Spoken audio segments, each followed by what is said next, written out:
Hey you guys, welcome back. So I am so excited to film this because I think TBRs have got to be my favorite type of videos to shoot and to film because there's just like so much excitement and wonder into what you're going to be reading for the month. And it's always like a challenge to see like, hey, by the end of the month, will I be able to actually complete this list that I have set out for myself? It doesn't always happen, but sometimes it does. So I just wanted to get right into it. I wanted to start with the very first book that I have already chosen. So we're not going to go around the apartment just yet to go and see, you know, what we're choosing and whatnot. So the very first thing that I chose was this massive collection of stories from one of the greats, C.S. Lewis. So we're going to be doing the Chronicles of Narnia, but specifically we're doing The Lion, the Witch, and the Wardrobe. I'm not particularly going to go in order for now. I just want to take care of The Lion, the Witch, and the Wardrobe because it is still pretty freezing out there, and I just wanted to get the feels of like, hey, we're gonna go into this beautiful arena and this beautiful scape that just has a bunch of snow, which is why I have this little snow walk going on in the background. And I absolutely loved the story when I was younger. As far as the movie, I don't think I've ever read any C.S. Lewis work, so I'm so thrilled and absolutely excited to get started. I was captivated by the story of Narnia when I first watched it back in the day. I thought that they did such a great job with the presentation, and I was like, wow, this is incredible. And then come to find out that this is a story that is like kind of Christian focused. You have Aslan, who's like this Jesus character who dies on the stone table, just as Jesus would have on the cross, and you have a betrayal, and Edmund, one of the brothers, is like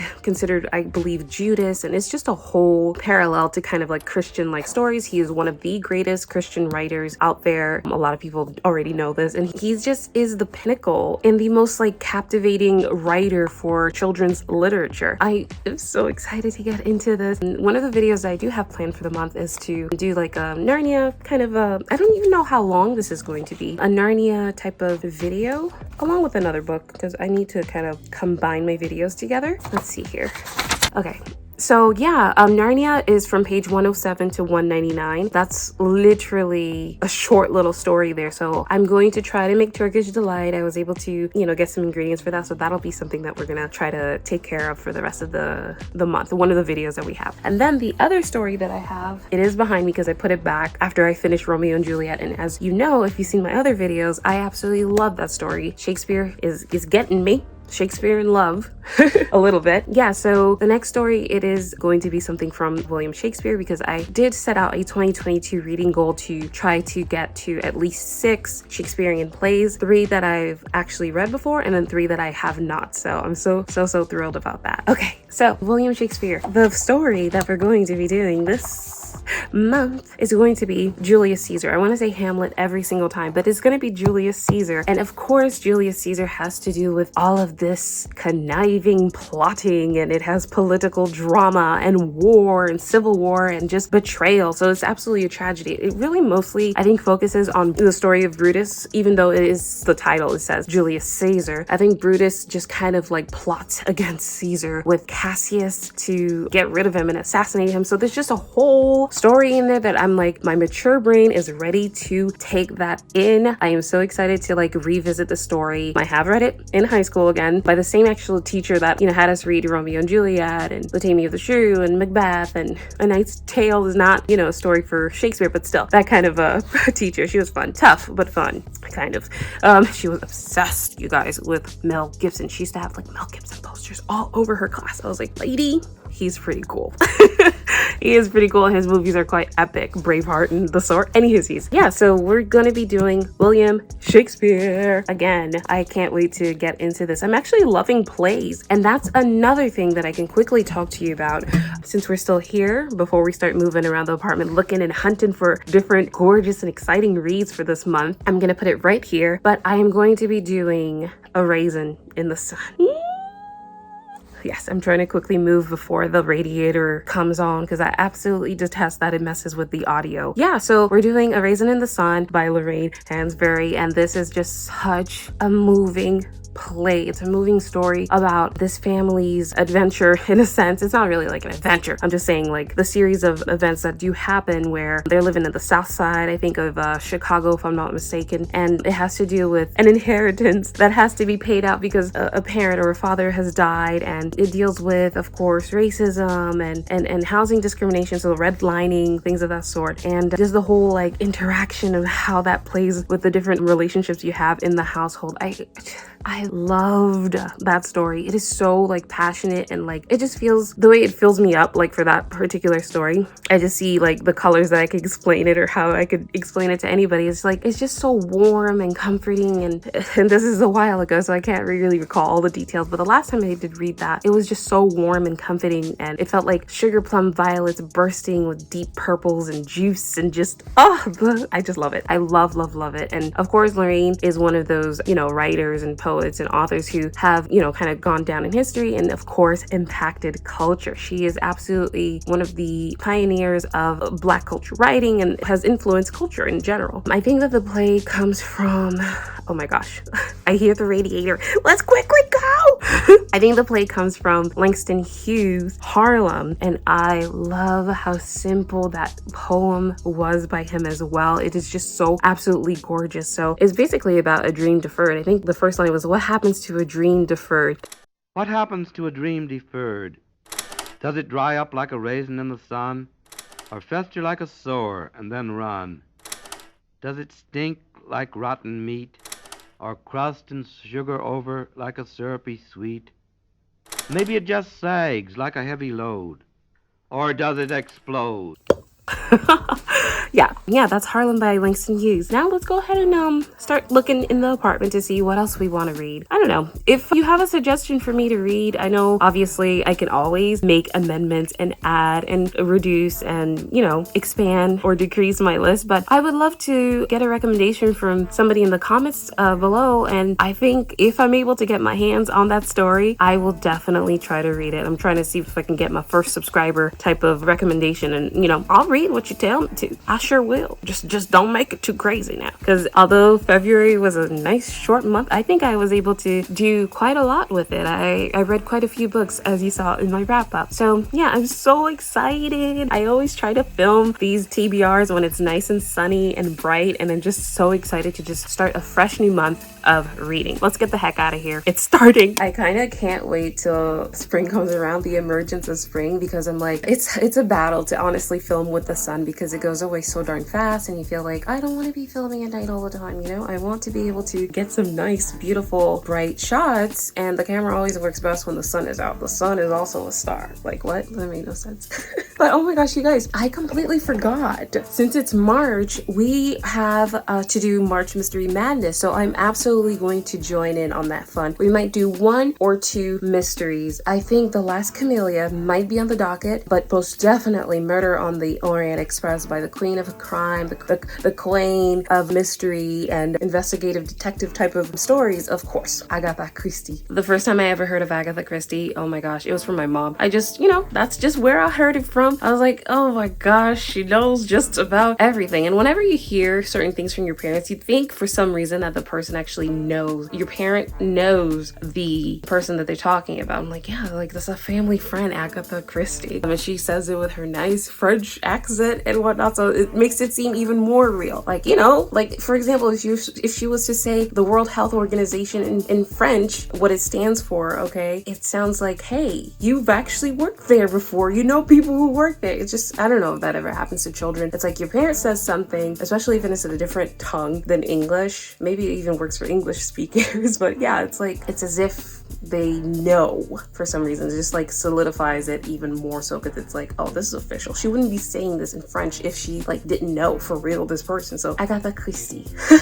I am going to be reading my very first Agatha Christie, and Emma is definitely somebody that I do watch on YouTube, and she did a mystery type of investigative work, concentrated video in regards to, I think, the murder of Roger Ackroyd. So maybe I might do something like that for Murder on the Orient Express. Oh, So exciting. Maybe, maybe not. We'll see. Oh my goodness, there's lots to do. So I just realized that I actually have not really picked up any of JFK's works, nothing so far. And I really want to, make sure that I'm hitting my quota, hitting my goals. So I definitely am going to go perusing right now to see which JFK book that I can put on my list. I also do have another book. It's a political book by a political commentator that we are going to be reading. I am waiting for Obama's book. I'm waiting for that to come through Libby for the audiobook because obviously Obama has an iconic voice and I really wanted to read along with his audiobook. So I do have the actual physical book, which is the best fashion for me to actually ingest books. That's the way that I like it. But audiobooks are, again, they're phenomenal, and especially if you have a great reader and whatnot. It can make the story so much more fun and more engaging, and just like, oh wow, this is where you put emphasis on certain words, or you pause and you read that in that particular way because that's the way you wanted it to be read or understood. So yeah, I'm waiting for A Promised Land from Obama to come through on Libby, but it is backed up because it is quite popular. It's a hot book right now, and I'm hoping that he's the one who narrates it. I have no idea, but I do have a political book from a political commentator that we can go ahead and take a look into, since we're doing Julius Caesar, and that has to deal with politics. And then we can do Jack Kennedy, and that of course has to deal with politics as he was the 35th president of the United States. So yeah, I'm just so excited to get into this. This is going to be a good month. This is like the stuff that I thrive in. I relish in it. I love it. It's decadent. It's so luxurious, and it's just so sinful how much I love politics and the things of that sort. So I don't know, we're going to have to find a kind of a fiction book to kind of play around with it and break up all of the seriousness and the realism of it all. But yeah, I can't wait to just get into those political books. I'm so thrilled. So we're gonna do the political commentator's book in just a second. I just want to get his book in front of me so I can show you which one it is.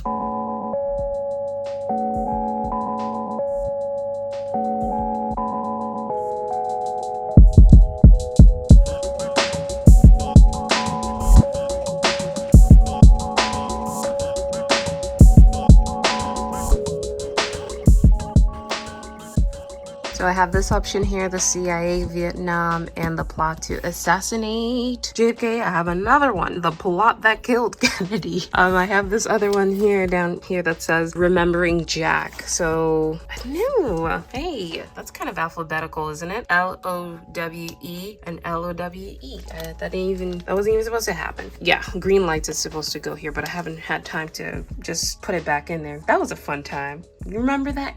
Green lights. I don't know, guys. Should I do something fiery, such as, the events that lead up to his demise, or something that's a little bit more commemorative and a little bit more beautiful? I don't know. We're probably gonna go with this.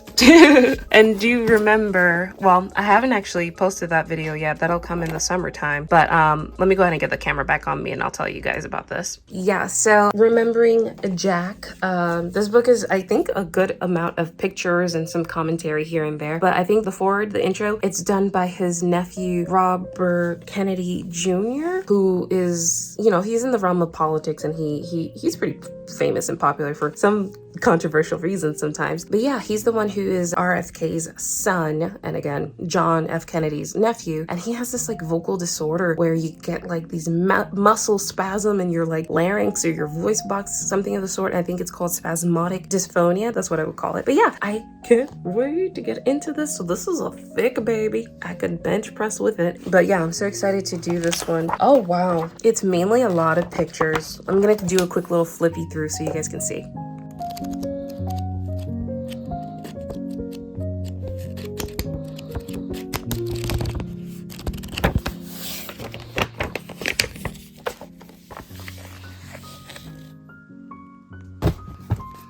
So yeah, this is the book that I was talking about. I got it at a thrift store. I still need to take off the sticker. It's called The Right Side of History, How Reason and Moral Purpose Made the West Great by Ben Shapiro. He is a political commentator. Yeah, and I guess this is going to be kind of like a perspective on this country, pretty much this side of the world. So I'm kind of excited to see exactly what kind of conservative and different perspective he has. As I said, I really would have liked to add on my Promised Land book alongside with this because I like to see different perspectives at the same time, but it ain't coming yet, so I'm really just sad about that, but super excited to add that to the pile.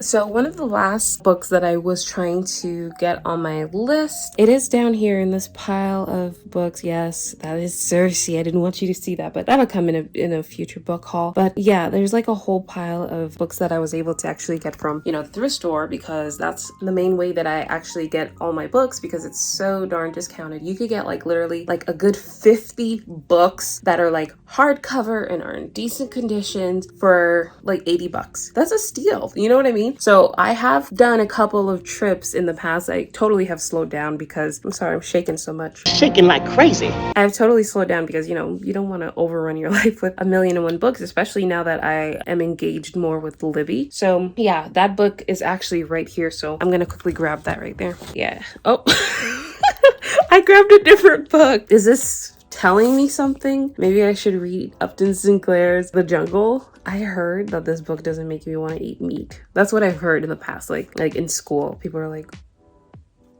they don't want to eat meat after they read this book. And I've been kind of like highly afraid of it. I remember it having like a red cover, but this was the one that I found. So, oh my gosh, should I read that? That was like a random picking. Oh my gosh, let me look. I thought I was grabbing the right one.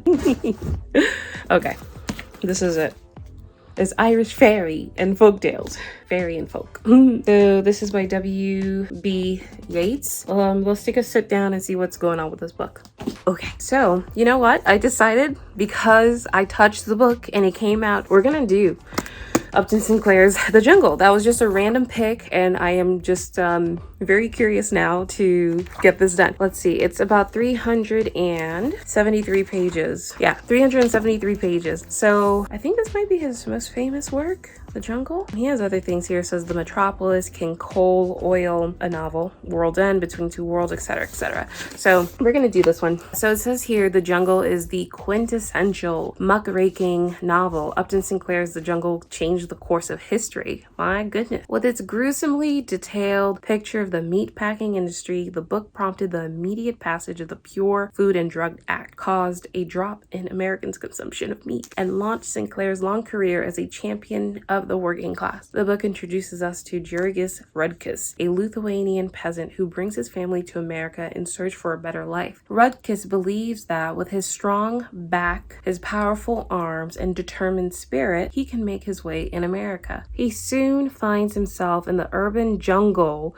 of Chicago, where workers are pitted against each other for fear of losing their jobs and facing starvation, where men, women, and children are used up and discarded by greedy, soulless bosses. By following Rudkus's descent through the brutal, bloody hell of Packingtown and Chicago's seamy web of graft and corruption, Sinclair paints an unforgettable picture of the dark side of the American dream. Rudkus and his family fall victim to unscrupulous con men and a pitiless, cold-hearted system whose only purpose is to enrich those at its summits. The Jungle, with its historical accuracy and timeless spirit of humanism, remains an invaluable mirror by which we can still examine ourselves and our society today. All this seems like it's gonna be so tough. I don't know.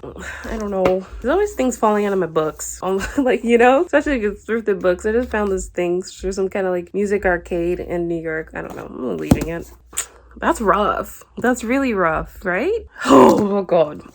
I'm already like freaking out, because it's like once you read something, it's really tough to like get it out of your system. Like it's read and it's in there. So, I don't know. Alrighty, so this one again is The Irish Fairy and Folktales by Yates. So it just says that this is like a marvelous compendium of fairy tales and songs, of which he has collected and edited for a publication done in 1892. So I'm excited to see what this has. I hope they have the Tir na Nog in here. There's a beautiful song by the Celtic women, the Celtic girls. They're the ones who do Carol of the Bells, but they do this song called Tir na Nog as well, or I'm not quite sure. I'll try to put the title somewhere around here, but it's really beautiful. I ended up getting my sister this gorgeous Irish compilation of books. It's like leather bound and it's green and it's really like, ooh, the druids and the fields and it's so decadent and gorgeous. So when I saw this, I was like, oh, I would like to kind of know about some of these folktales. So I think I would like to do that, especially since we have the beautiful St. Patrick's Day coming up soon. So maybe I might do a concentrated video on that as well, because it's not about, craze, ridicule, and silliness that a lot of people do for Ireland around that time, but it is, much more than that. And of course, I know these are folk tales and fairy tales, but I thought it would be a beautiful way to kind of honor that day and celebrate it. So I have my very first booktube kind of made me do it books on this list. So we have The Invisible Life of Addie LaRue, I think that's what it is, by V.E. Schwab, Victoria Elizabeth Schwab, I think. So from what I read and what I've seen floating around, this is a story about this young maiden French person. Apologies if I have any of the details incorrect, because again, I just kind of like have been hearing about it circulating through booktube, and I was like, oh, that's a beautiful cover and that sounds like an intriguing story. So that'll be, oh my gosh, that'll be like my first fantasy. Oh wow. So it's like a fantasy fiction novel type of book that has to deal with this young woman in the 1700s, so the 18th century, who has made some kind of Faustian exchange, this weird dealing at the crossroads, if you know what I mean, supernatural style, with the devil for immortality. So I guess she makes this, exchange, but the kicker is that, the people that she meets they'll forget her. So she becomes, invisible to them, I guess. But I'm excited to kind of see what that's about. I've heard pretty good reviews from people who really liked it, so I will definitely add that onto my pile. I don't have a physical copy of it because I haven't been able to find it in thrift stores, but I was able to get it through Libby. So I have both the audiobook and the ebook, which I'm going to be definitely reading alongside the audiobook, because oh my gosh, I think that is so incredible, you guys. If you can, try to get Libby on your phones or on your tablet or on your computer, however you can, so that way you can consume free books. I am a huge library advocate. They should completely be supported, as they are free and provide just readers, young and old, the opportunities to explore and engage with free books. It is just so incredible. So I'm so grateful to have heard about Libby over the past couple of years that I've been watching, different booktube videos. I'm like, what's that? What'd that be? And I looked it up and I'm like, this is incredible. So you can request books, put them on loan. Like, you guys have no idea. I am like the biggest advocate for books through libraries. So that way you can, save your money and save the coins. You know what I mean? So check out Libby if you're highly curious about obtaining some free books, whether that be through audiobooks or ebooks, even magazines they have. And they have a huge selection of books. So I absolutely love it. But yes, we're going to be adding The Invisible Life of Addie LaRue by V.E. Schwab onto our pile. Of course, I can't throw it in there because it is going to be the ebook that I'm reading. So, pray for my eyes. Pray for my eyes.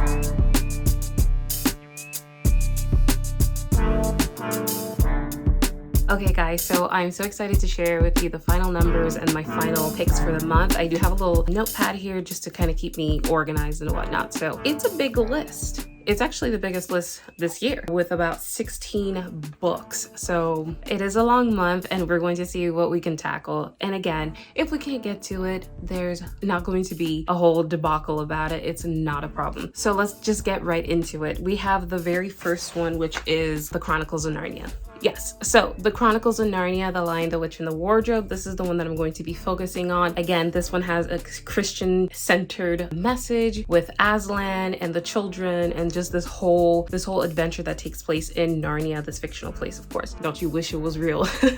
But yes, The Chronicles of Narnia is the first one that I do have on the list. The next one is Julius Caesar. So again, this is one that has to do with betrayal and political drama and things of that sort. So we're going to be doing the play by William Shakespeare. So Julius Caesar is the next one. Right here, we have A Raisin in the Sun. I am so excited to get into Lorraine Hansberry's play again. That's another play. Actually, we're doing quite a few plays this month, so I'm pretty thrilled about that. So yeah, this is again about a family that has to deal with racial discrimination and injustices and redlining. I believe they're in South Chicago, and they just have this whole interaction that makes for such a beautiful story. It deals with inheritance and the different kind of interactions that they're going to have with neighbors and other people in their community and whatnot, and how that all plays out. The next book that I do have is The Last Camellia. I believe this one has to do with mystery. I was trying to pack on at least 2 mysteries for this month for March, just to kind of like fill that quota of March Mystery Madness. Not quite sure if I will get to that book, but I definitely did order it off of Amazon and it should be coming. Oh, no. I actually ordered it off of Thrift Books so I can get a deal for like, I think it was like $3 or something like that. So the paperback version is coming soon. So The Last Camellia is going to be on the docket as well. Okay, so my very first Agatha Christie, Murder on the Orient Express. I have that one via ebook on Libby. So I am reading that right now. And I am also listening to the audiobook as I read along with Dan Stevens, he's a popular actor. Again, he's done so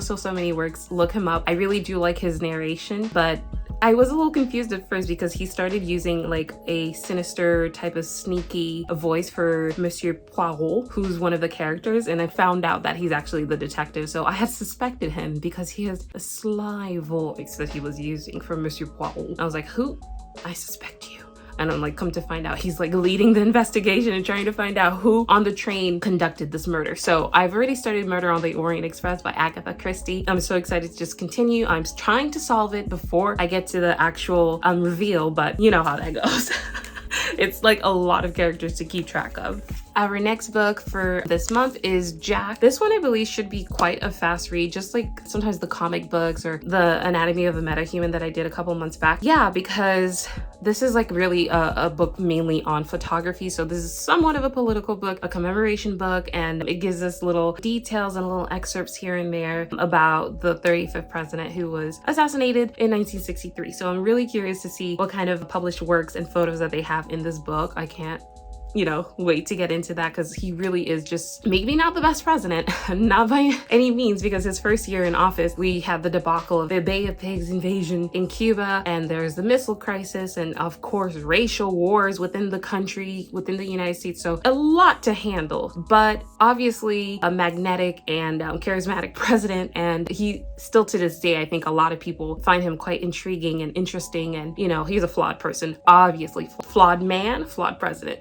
But I'm so thrilled to get into this. I cannot wait to dive into this. Okay, so another political book, we have The Right Side of History, How Reason and Moral Purpose Made the West Great by Ben Shapiro. He is a political commentator. He has a huge following. So I believe that this book is just basically going to kind of open your eyes up to the religious aspects of this country in the West, to kind of like, I guess, to kind of contrast it to certain populations or certain countries and how they've kind of deterred away from certain Judeo-Christian values and how that has failed them. So moving away from like things like Judeo-Christian laws and values and things like that, or Greek natural laws, really has helped to crumble certain societies and certain countries. Like, it just does not seem to work and people do suffer. Whether you're in Venezuela, USSR, we are seeing that right now happening in real time, Soviet Union or Russia, the German Nazi way of rejecting Judeo-Christian type of values. You have, things like the Holocaust. So you can see that certain social and cultural thoughts going in a certain direction can be a detriment to civilization and to certain people. So I think that's what he's going to kind of go over in here, and I'm quite excited for that. Can't wait for my Promised Land book to come, because I always will mention it, whether I'm doing both political sides. I want to be able to, well, I kind of do have a different political side because this is Democratic and this one's Republican. But yeah, I wanted to kind of put something a little bit more modern, because this is obviously 60s. I wanted to put something more modern, like a Promised Land by Barack Obama along with this, but again, that's just not available. Maybe when it is ready for me to check out on Libby, I can go ahead and find a book that contrasts A Promised Land by Barack Obama, just so that way I have my eyes peeled to both political sides. So I'm so thrilled about this. What's next?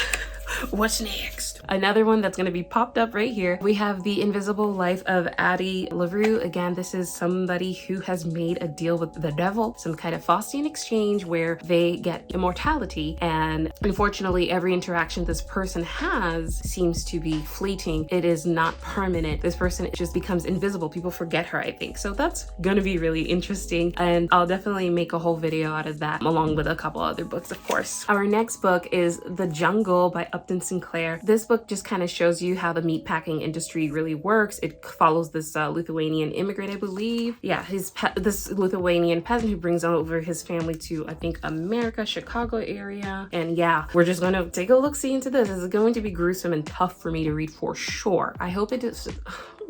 I hope it's not too graphic, but I've been wanting to read this since I was in like elementary or middle school. Oh my gosh. So this has been long awaited. I just knew that. I'm like, oh yeah, this is a great book. Next, we have our Irish folk and fairy tales. Again, I just can't wait to get into the mystical and beautiful fantasy and lore of the Irish people and the Irish land, just to kind of get a little feel of some of the mysteries and beauty and fantasy and magic of Ireland through this. Of course, these are folk and fairy tales. Not true, not real, but quite exciting and fun, simple, happy reads, I'm sure.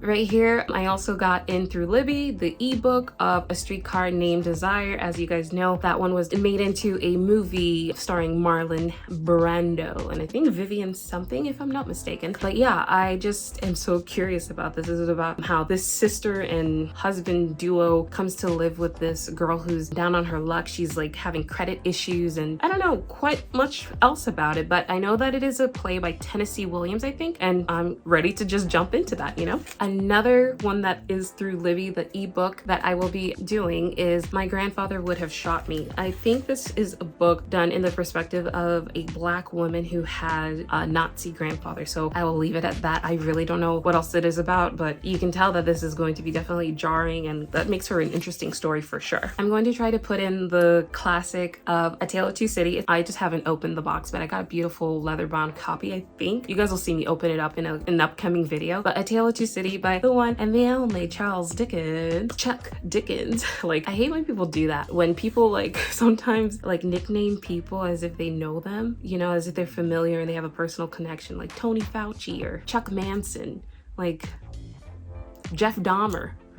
Like, I'm not trying to put Anthony Fauci alongside these serial killers, by the way, not at all, but I'm just saying, like, it's so weird the way some people use nicknames to make it seem like you're closer than you actually are. But oh my goodness, I didn't want to do that. Let me be clear like a politician. Let me be clear, I am not making a comparison to these sickos and Tony Fauci. I was just about to do it myself. I know the guy, not really, even though he did do a presentation at Columbia University.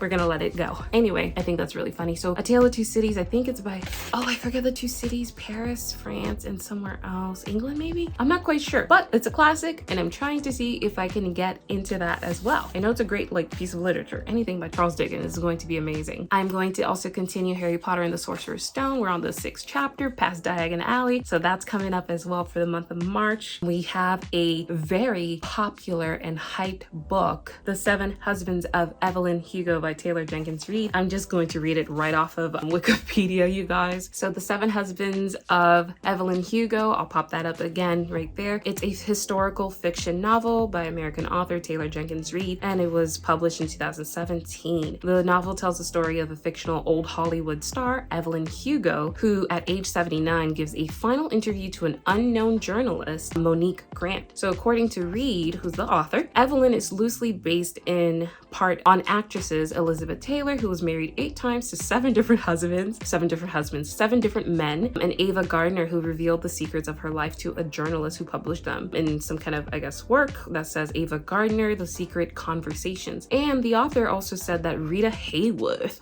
sounds so legally blonde, was a big influence on Evelyn. Hayworth, whose father was a Spaniard, had a very similar start to Evelyn's. So I've been hearing about this book all over the place and I'm ready to get into it. My eyes are going to die this month because I have so many ebooks, because that's just the way things are gonna go. I'm not gonna always buy a bunch of books, you know what I mean? And last but not least, I also have Made by Stephanie Land. I got that one through Libby as well as an ebook, so I am so excited about that. I first heard about Made from Netflix. I saw that one of the stars was in the Once Upon a Time in Hollywood. I recognized her face there. She is the daughter of somebody in Hollywood again. I can't remember her name, but she was in St. Elmo's Fire, and she's also in this Hallmark movie called The Beach House, and I forgot her name. but she's the daughter of that girl, I think, that woman. But yes, Maid is supposed to be, let's see, just going to read it off again just to help me out. Okay, so Maid is supposed to be about Stephanie Land, who is the author, her memoir about working as a maid, a beautiful and gritty exploration of poverty in America. It includes a foreword by Barbara Ehrenreich. At 28, Stephanie Land's plans of breaking free from the roots of her hometown in the Pacific Northwest to chase her dreams of attending a university and becoming a writer were cut short when a summer fling turned into an unexpected pregnancy. So that happens. She turned to housekeeping to make ends meet, and with a tenacious, I love tenacity. I'm a tenacious person. T for tenacity. Yeah, this is great. And with a tenacious grip on her dream to provide her daughter the very best life possible, she worked days and took classes online and earned a college degree and began to write relentlessly. So this is so exciting. So Maid, I can't wait to read that because it seems like an underdog kind of rising hard work type of story. Like you made it on your own, you put in the effort and the work, and this is what you got. This beautiful book that you now have to show for the rest of your life, and you also got something off of Netflix too, and hopefully have inspired other people. So I'm so excited to get into Maid as well. So those are like 16 books that I have on my list here. It is quite a feat, and you just pray for me, okay? That's a lot. We'll see if I can get to them because I have audiobooks, including ebooks, so I can easily take this, you know, anywhere that I go. If I'm waiting somewhere, I can just do a quick read and whatnot. So I'm so happy that you guys are able to join me today. I hope you found the video fun. Right now, I'm just gonna go and get started with my reading so that way I don't fall too behind. You guys take care, and thank you so much again for watching. Bye.